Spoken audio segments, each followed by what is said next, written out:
నమస్కారమ్మా. ఏంటమ్మా? బాగున్నానమ్మా. నీ పేరేంటమ్మా? నీ పేరమ్మా? రండి. Good good. మీరంతా బాగున్నారమ్మా? తప్పకుండా అమ్మా, నేను చేయాలి.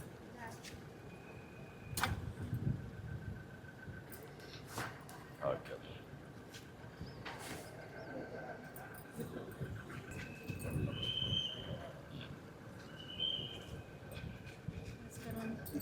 రండి. నమస్కారం Rishi. Joint collector sir. Joint collector. Commissioner sir. నమస్కారం. సమీం సార్. నీ పేరేంటి? ప్రశాంత్ కుమార్ సార్. ఏ బ్యాచ్? 21 బ్యాచ్. 21 బ్యాచ్. నమస్కారం సమీం. నమస్కారం. గుడ్. నమస్కారం. MDAP. నమస్కారం Srinivas. Sub collector Chinturu sub collector sir. Chinturu. Chinturu sir. ఇది అంతా సార్. అదే అక్కడ. Came at the age of 23. Okay good. Zilla parishad sir. Speed కూడా అదే స్పీడ్ ఉండాలి మీరు. నమస్కారం. రెండమ్మ. బిర్యానీ.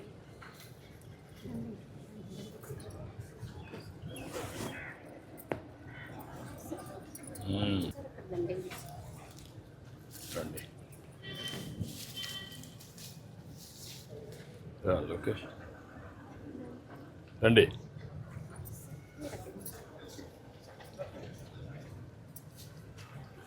రండి. రండమ్మ.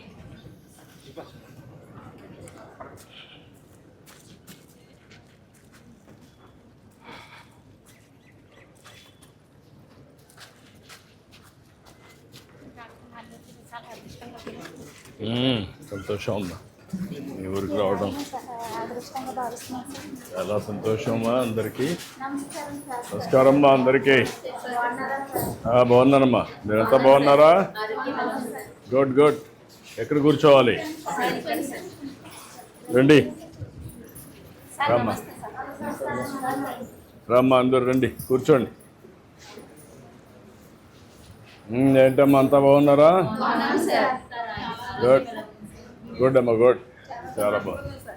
సంతోషం అమ్మా. Very nice. చాలా సంతోషం ఉన్నదని చూడడం. ఇందులో ఎంతమంది గిరిజనులు ఉన్నారమ్మా? గిరిజనులు అందరూ గిరిజనులేనా? ఓకే. రెండోది,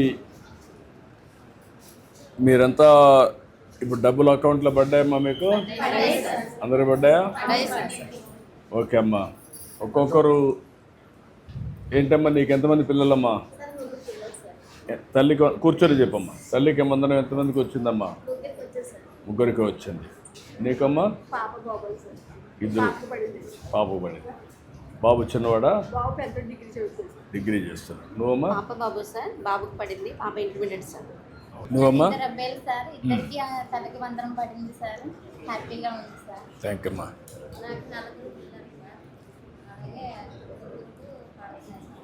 ఇదమ్మా ముగ్గురు పడుతున్నాయి. ఒకరేంటి పెద్దవాడా చిన్న? డిగ్రీకి వెళ్ళారు. ఓకే. ఎంతమంది అమ్మా? ముగ్గురికి వస్తుందా? నువ్వమ్మా? చిన్న బాబు. ఇద్దరే పడు. నువ్వమ్మా?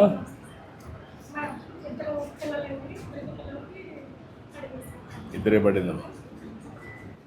గుడ్. ఇప్పుడు ఏంటమ్మా, ఇప్పుడు పిల్లలు అనేది చాలామంది భారం అనుకుంటున్నారు. ఇప్పుడు నీకు ముగ్గురు పిల్లలు ఉన్నారు. ముగ్గురికి 39,000 రూపాయలు అకౌంట్కి వచ్చింది. ఇప్పుడు ఫస్ట్ క్లాస్కి వచ్చిన తర్వాత అక్కడి నుంచి మధ్యాహ్న భోజనం పెడుతున్నారు. మీ బాధ్యత ఉదయం రాత్రికి భోజనం పెట్టి పంపించాలి, అంతే కదా? ఇప్పుడు ఈ 13,000 రూపాయలు వచ్చినప్పుడు మీకు ఇవన్నీ కానీ అయితే చాలా వెసులుబాటు వస్తుంది కదా. మీ ఆదాయం ఎంత ఉందమ్మా? ఎంతమ్మా? 600. ఏం పని చేస్తారమ్మా మీరు? కూలి పని చేస్తారు. మీ ఆయన? ఇద్దరు కలిసి. ఇద్దరికి వస్తే 600. ఎన్ని రోజుల పని ఉంటుంది? మూడలో ఉంటుంది సార్. మీ ఇంట్లో ఎంతమంది అమ్మా? మీరు ఉన్నారు, మీ పెద్దవాళ్ళు ఉన్నారా? మీ అత్తమామలు కానీ? అత్తగారు ఉంది సార్. అత్తమ్మ ఉందమ్మా? అవును సార్. ఓకే. ఆవిడ ఎంత వయసు అమ్మా? ఆవిడకి 60 వచ్చింది సార్. నలుగురు పిల్లలు ఎవరమ్మా ఇక్కడ మీకమ్మా? అవును సార్. ఇప్పుడు ఏంటమ్మా ఏం చేస్తారు? పిల్లలు అందరూ ఉన్నారు, అవును సార్. మీరేం చేస్తారు భార్యాభర్త? నా భర్త ఢిల్లీ లేట్ అండి. ఉమ్, ప్రజెంట్ ఇప్పుడు నేనే వర్క్ చేసి కూలి పనికి వెళ్తూ పోషిస్తున్నాను పిల్లల్ని. ఉమ్. ఇప్పుడు నలుగురికి కలిపి ఇప్పుడు ముగ్గురికి వస్తాను, 39,000 వస్తుంది. అవును సార్. మీ పెద్దవాళ్ళు ఏం చేస్తారు? మీ అత్తమామలు కానీ? మా అత్తగారు లేరండి, ప్రజెంట్ మామయ్య ఉన్నారండి. మామయ్యకు పెన్షన్ వస్తుందా? పెన్షన్ వస్తుంది సార్. అదొక 48,000 వస్తుంది, అవును సార్. ఇదొక 39,000 వస్తుంది. అవును సార్. రెండు కలిపి ఎంత అయింది? 87,000. 87,000 వస్తుంది. నీకు అంతా నువ్వు పని చేసి ఎంత వస్తుంది? పని చేసే ప్రజెంట్ 1 ఇయర్కి 9,000 అనుకుంటాను. ఏమ్మా? 9,000 వస్తుంది అనుకుంటాను. నువ్వు కూలి పని పోతే రోజు కూలి అయితే 300 అండి. 300. 30 రోజులు పని చేస్తే 9,000. 30 రోజులు చేసి చేయలేవు కదా, 30 రోజులు ఉండదు కదా, పని ఉండదు, నీకు కూడా పనులు ఉంటాయి కదా. అవును సార్. ఒకప్పుడు భూమి మీద మనం పెట్టుబడి పెట్టేవాళ్ళం. ఆడ మనకేదో ఒక 2 ఎకరాలు ఉంటే పంట వేస్తే డబ్బులు వచ్చేవి. పిల్లల్ని మీరు బాగా చదివిస్తే భూమి మీద వచ్చే ఆదాయం ఒక స్థాయికి మేరకు అంతే వస్తుంది. అవును సార్. అవును సార్. పిల్లలు తెలివితేటలు వస్తే ఎంతైనా సంపాదిస్తారు. అవును సార్. అది భవిష్యత్తు. అవును సార్. పిల్లలే సంపద. తెలివితేటలు కానీ మీరు కానీ ఇప్పించగలిగితే ఆకాశమే హద్దు. అవును సార్. అవును సార్. ఈ విషయం ఇంకా మీరు గుర్తుపెట్టుకోవడం లేదు, మీ పిల్లల్ని చదివించడం లేదు. గిరిజన ప్రాంతంలో పెద్ద సమస్య చైతన్యం. రాష్ట్రంలో ఇటు దిగినప్పుడు నేను స్వర్గానికి వచ్చారా అనిపించింది, రంపచోడవరం వస్తారే. ఎందుకంటే కదమ్మా, ఎందుకంటున్నానంటే రంపచోడవరంలో ప్రశాంతమైన వాతావరణం, 65% పైన పచ్చదనం, కొండలు, ఆహ్లాదకరమైన ప్రదేశాలు ఇవన్నీ ఉన్నాయి. అవును సార్. ఇలాంటి ఆహ్లాదకరమైన ప్రదేశంలో మీరు పిల్లల్ని బాగా చదివించి ఆదాయం పెంచే మార్గాలు మీరు ఆలోచిస్తే ఇది టూరిజానికైతే ప్రపంచం మొత్తానికి వస్తారు. అవును సార్. నాకు ఒక కమిట్మెంట్ ఉంది ఇక్కడ. నేను పోలవరం కట్టేటప్పుడు అప్పుడున్న 7 మండలాలు తెలంగాణకు పోతే ఆ 7 మండలాలు ఇక్కడ తీసుకొచ్చాం. అవును సార్. అప్పుడు మీరందరూ కూడా నాకు సహకరించారు. అది నాకు గుర్తింపు. అందుకే ఒక ప్రత్యేకమైన జిల్లా చేశాను. Thank you sir. చేసి ఒక మోడల్గా తయారు చేస్తాం. చాలా అది కాకుండా ఒక కాన్స్టిట్యున్సీకి ఒక జిల్లా ఇచ్చాం మీకు. అవును సార్. ఎక్కడ ఇవ్వాలా, మంచి ఆఫీసర్లు పెట్టా. ఏమ్మా? చోడవరం అందం వచ్చిందండి మీరు రావడం. అందం కదా. మరి రేపు రాబోయే రోజుల్లో ఇండియాలోనే నెంబర్ 1 ప్లేస్ ఏదంటే దానికి చిరునామాగా పోలవరం ఉండాలి. చాలా చాలా థ్యాంక్స్ అండి వచ్చినందుకు. మీరు చెప్పండి, మీ ఆలోచనలు చెప్పండి. ఒక్కొక్క మాటలో భవిష్యత్తు ఎట్టుంటుంది చెప్పమను. ఈ పోలవరం భవిష్యత్తు ఎట్టుంటుంది ఇవన్నీ మీరు చూశారు. 2 ఏళ్లలో మీ కుటుంబానికి వెసులుబాటు, ఇక్కడ ఆర్థికంగా పైకి రావడానికి పనులు, ప్రత్యేక జిల్లా, రేపు పోలవరం ఒక టూరిజం కేంద్రం. ఈ ఏరియా మొత్తం అంతా ఇది అవుతుంది. మీ ఆలోచన ఏంటి? నువ్వు దీంట్లో ఏ విధంగా మీరు పైకి వస్తావు? మీ పిల్లలకే కదా, మీకు కూడా పరీక్ష. ఇప్పుడు ఆలోచన 1 by 1. అదే పిల్లల్ని ఈ ప్రభుత్వ స్కూల్లో పెట్టి చదివించడం వల్ల పిల్లలకి చక్కగా ఈ గవర్నమెంట్ ఈ ప్రభుత్వం బాగా అన్ని సహాయ సహకారాలు అందిస్తుంది సార్. అదే నాణ్యమైన ఫుడ్ అండి, ప్లస్ అదే మంచి బట్టలు, ప్లస్ ఖరీదైన బ్యాగులు అవన్నీ ఇస్తుంది. దానివల్ల మా పిల్లల్ని చక్కగా పిల్లల్ని రెడీ చేసి పంపించేస్తే ఇంకా సాయంత్రం వరకు వీళ్ళే చూసుకున్నారు సార్. నువ్వు కూడా ఫ్రీగా ఎక్కడికైనా దిగచ్చు, బస్సు ఫ్రీ బస్సు, వంట ఫ్రీగా చేసుకోవచ్చు, ఉచిత గ్యాస్. రేపు రాబోయే రోజుల్లో మీరంతా ఇంటిపైన కరెంటు పెట్టుకుంటే సోలార్ ఉచితంగా ఇస్తా. అది పెట్టుకున్నాం అనుకోండి, స్టవ్ కూడా పెట్టుకున్నాం అనుకో, 5 నిమిషాల్లో వంట. మీరు గ్యాస్కి ఇచ్చే డబ్బులు కూడా కొంత పొదుపు చేసుకోవచ్చు. అదే అట్ట కూడా కదమ్మా, గ్యాస్ ఇచ్చే డబ్బులు ఇస్తా, కరెంట్ పైన ఉత్పత్తి చేసుకోండి ఇంటి పైన, ఆ డబ్బులు కూడా మీ పొదుపు అకౌంట్లో వేసుకోండి. అంటే ఎట్లా డబ్బులు సంపాదించాలో మార్గాలు చెప్తున్నా మీకు. అవును సార్. నువ్వేంటమ్మా ఒక మాటలో చెప్పు. మీ పిల్లల్ని ఏం చేస్తావు? ఏం చేస్తావు? ఏం కావాలని కోరుకుంటున్నారు నీ పిల్లలు? ఏమ్మా పిల్లల్ని, మీ పిల్లల్ని ఏం కావాలని కోరుకుంటున్నారు? ఏం కావాలి? నీ పిల్లలతో మాట్లాడావా ఎప్పుడన్నా? మాట్లాడావా? ఏమన్నారు వాళ్ళు? ఎందుకంటే ఇక్కడ టీచర్ చూస్తారు, టీచర్ కావాలి, పోలీసులు చూస్తారు, పోలీసులు కావాలి, లాఠీ పట్టుకొని తిరుగుతుంటారు కదా అధికారం. ఒకరిని చూసి ఒకరు నువ్వేంటమ్మా? inspiration అండి. మా అబ్బాయి వాళ్ళకి ఒక అబ్బాయి అవ్వాలని టీచర్ అని అవుతానన్నాడు. పట్టుదల. ఒక అబ్బాయి టీచర్ అవుతానన్న, పెద్ద అబ్బాయి, చిన్న అబ్బాయి డాక్టర్ అవుతాను. వయసు ఎంత ఉంది చిన్న బేబీ? చిన్న అబ్బాయిది 6 అండి, పెద్ద అబ్బాయిది ఐదులే చిన్న బేబీ. వాడు వారానికి ఒకటి చెప్తాడు. నువ్వు కానీ మాట్లాడాను సార్ మా అబ్బాయితో. నువ్వు మాట్లాడావా? మాట్లాడాను, ఏం అప్పుడప్పుడు మాట్లాడుకుంటున్నారా? మాట్లాడతాను సార్.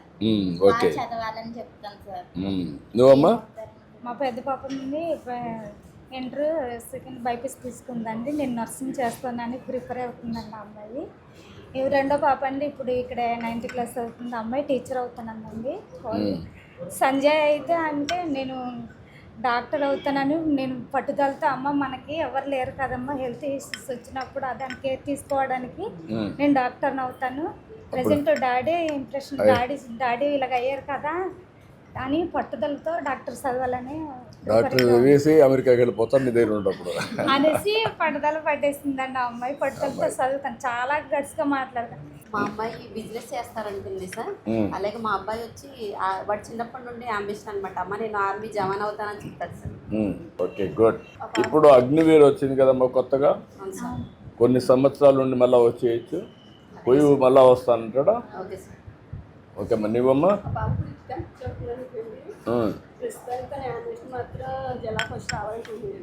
జిల్లా ఫస్ట్. గుడ్. అదే గుడ్. నువ్వమ్మా? మా పెద్ద అబ్బాయి క్లాస్ టీచర్ చేయాలనుకుంటున్నాను. Craft teacher. చిన్న అమ్మాయి కూడా క్లాస్ టీచర్ అనుకుంటున్నాను. అదేనమ్మా, మనకేంటంటే మనకు తెలిసిన పనులే చేయాలని ఆలోచనలు ఉంటాయి మీకు. అవును సార్. అవకాశాలు భవిష్యత్తులో వేరుగా ఉంటాయి. మీ ఊరుందనుకోండి రంపచోడవరం, నిన్నటి వరకు ఇక్కడ టెలిఫోన్ ఉండేది కాదు. అవును సార్. ఇప్పుడు 4 గ్రామాలు తప్ప అన్ని గ్రామాలకు 4G వచ్చింది. అవును సార్. రేపు రాబోయే రోజులు అందరికీ సెల్ ఫోన్లు వస్తాయి. అవును సార్. ఫోన్ ద్వారా అన్ని పనులు అయ్యే పరిస్థితి వస్తుంది. అవును సార్. సేవలు కూడా ఫోన్ ద్వారా వచ్చేస్తాయి. అవును సార్. అన్నీ ఇస్తున్నాం కదా, యాప్లో ఇచ్చేస్తున్నాం కదా. అవును సార్. ఎవ్రీడే బాబు స్కూల్ అదే ఆ నుంచి కూడా మళ్ళీ మీకు ఇంకొకటి ఉంది కదా, ఇప్పుడు పేపర్లో మీకు అన్ని పంపిస్తున్నాం, యాప్లో పంపించేస్తున్నాం, అటెండెన్స్ అన్నీ పంపిస్తున్నాం. రెండోది గవర్నమెంట్ చేసే పనులన్నీ కూడా మీకు అందులో వచ్చేస్తున్నాయి.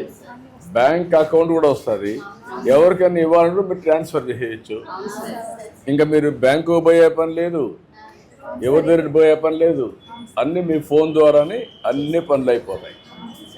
నేను పాత రోజుల్లోనే సమైక్య ఆంధ్రప్రదేశ్లో ఒకటి పెట్టాను, గిరిజనులకు కావాల్సిన చైతన్యం, అవును సార్. అవేర్నెస్ కావాలి, అది ఇంకా తక్కువ ఉంది.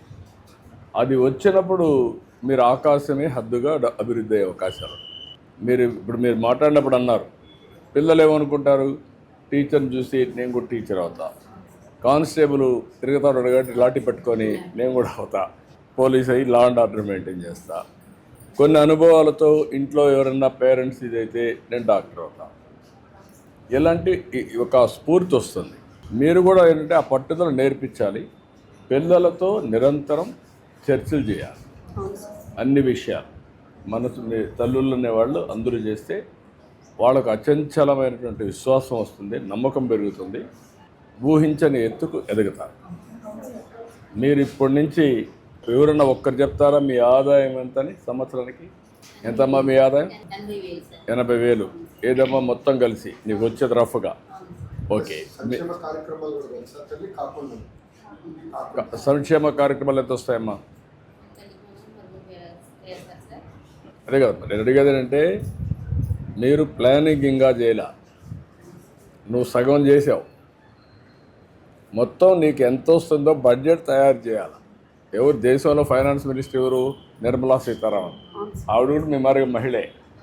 మొన్నటి వరకు హైదరాబాద్లో ఉండేది, ఆక్స్ఫర్డ్లో చదువుకునింది, తెలివిగా ఉంటుంది. ఇప్పుడు ఆవిడ ఏమైంది? దేశానికి ఆర్థిక శాఖ మంత్రి. మీ బడ్జెట్ అంతా మీకు తెలియదు, వాటి దేశ బడ్జెట్ చెప్తుంది. గవర్నమెంట్ ఏమి ఇస్తుంది, మీకు ఎంత ఆదాయం వస్తుంది, ఖర్చు ఎంత అవుతుంది, ఎక్కడెక్కడ పొదుపు చేయొచ్చు, ఇంకా ఎక్కువ ఎట్ట సంపాదించవచ్చు, నీతి నిజాయితీగా చేసి కూడా డబ్బులు సంపాదించవచ్చు. మీకు ఆలోచనలు అందరికి రావాలి. చెప్తాను, మా కలెక్టర్కి కూడా చెప్పా, మీకు అందరికి ఆర్థిక పాఠాలు కూడా నేర్పించమని. సాటర్డే రోజు గో బ్యాక్ డేస్. దాంట్లో పిల్లలు కూడా ఏంటంటే వ్యవసాయంలో పెట్టుబడి ఎంత, ఆదాయం ఎంత, ఇంట్లో ఇల్లు నడపాలంటే ఏంటి, ఆదాయం ఎక్కడి నుంచి వస్తుంది, సంక్షేమం, సొంత ఆదాయం ఎంత వస్తుంది, ఖర్చులు ఏ రకంగా ఉంటాయి. సో పిల్లలకి ఇప్పుడు మొదలు పెడుతున్నాం సార్ ఎవ్రీ సాటర్డే. ఇది కూడా పెట్టండి, green and clean and also మొత్తం హెల్త్ హ్యాబిట్స్, నెట్ జీరో మొత్తం కలిసి అక్కడ నాలెడ్జ్ పెంచాలి అందరు, అవేర్నెస్, కల్చర్. పిల్లల నుంచి నేర్పిస్తే ఏంటంటే వాళ్ళ ఇంటికి తీసుకెళ్ళి అమ్మాయి ఎంత ఆదాయం వస్తుంది, వాళ్ళ నాన్న అమ్మతో కూర్చొని రాసుకుంటే చైతన్యం వస్తుంది సార్. పిల్లలకి చిన్న వయసులోనే ఆదాయం అంటే ఏంటి, ఖర్చు అంటే ఏంటి, మిగులు బడ్జెట్ ఏంటి, బేసిక్ బడ్జెట్ ఏంటి అర్థం అవుతుంది. ఇవన్నీ చేస్తూ 3 వారాలు అవి చేసి, 1 వారం ఇంటింటికి పోయి స్వచ్ఛ ఆంధ్రప్రదేశ్ని, ఆ character building, vision and also వాళ్ళల్లో పరిశుభ్రత అండ్ ఆల్సో ఏరియా పరిశుభ్రత అవేర్నెస్ తీసుకురావడం, జపాన్ కల్చర్ రావాలి. అది వస్తే అప్పుడు పిల్లలే స్కూల్స్ క్లాస్ రూమ్ శుభ్రం చేస్తారు. పిల్లలే మధ్యాహ్నము క్లాస్ రూమ్ అంతా శుభ్రంగా క్లీన్ చేస్తారు. వాళ్ళు ఏం చేస్తారు, వాళ్ళు క్లీన్ చేసి పెడతారు. కల్చర్ వచ్చింది. యాక్టివిటీ రూపంలో పెట్టారు కదండి. అన్నే కాదమ్మా, వాళ్ళు ఏం చేస్తారంటే ఎక్కడన్నా ఒక స్టేడియం పోయినప్పుడు కానీ చెత్త వేస్తే అక్కడ ఉండే వాళ్ళందరూ అది క్లీన్ చేసిన తర్వాత ఇంటికి వెళ్తారు. వాళ్ళు కూడా అలవాటు ఒక కల్చర్ అమ్మ, ఒక కల్చర్, ఒక అలవాటు, జీవితంలో కొత్త కొత్త ఆలోచనలు చేయడం. ఇప్పుడు మనం ఏమంటాం, ఇక్కడ కాగితం మీ ఇంట్లో చెత్త ఎత్తుకొచ్చి రోడ్డు మీద వేస్తారు, ఇల్లు మీద అనుకుంటారు, రోడ్డు వేరే వాళ్ళది అనుకుంటారు. ఏంటి వేస్తారంటే ఏడేస్తాం. ఇప్పుడు అందుకే నేను ఏం చేస్తున్నానంటే చెత్తను కలెక్ట్ చేయడం, చెత్తని డిస్పోజ్ చేయడంలో ఇప్పుడు కొత్తగా వచ్చేట మీ దగ్గరికి స్వచ్ఛ రథాలు వచ్చాయి, ఇంటింటికి వచ్చి కలెక్ట్ చేస్తున్నారు. పొడి చెత్త, తడి చెత్త సెపరేట్ చేయడం, అక్కడి నుంచి కాంపోస్ట్ తయారు చేయడం, మీరు కూడా ఇంటికాడ తయారు చేసుకోవడం, మీ కూరగాయలు మీరే పండించుకోవచ్చు.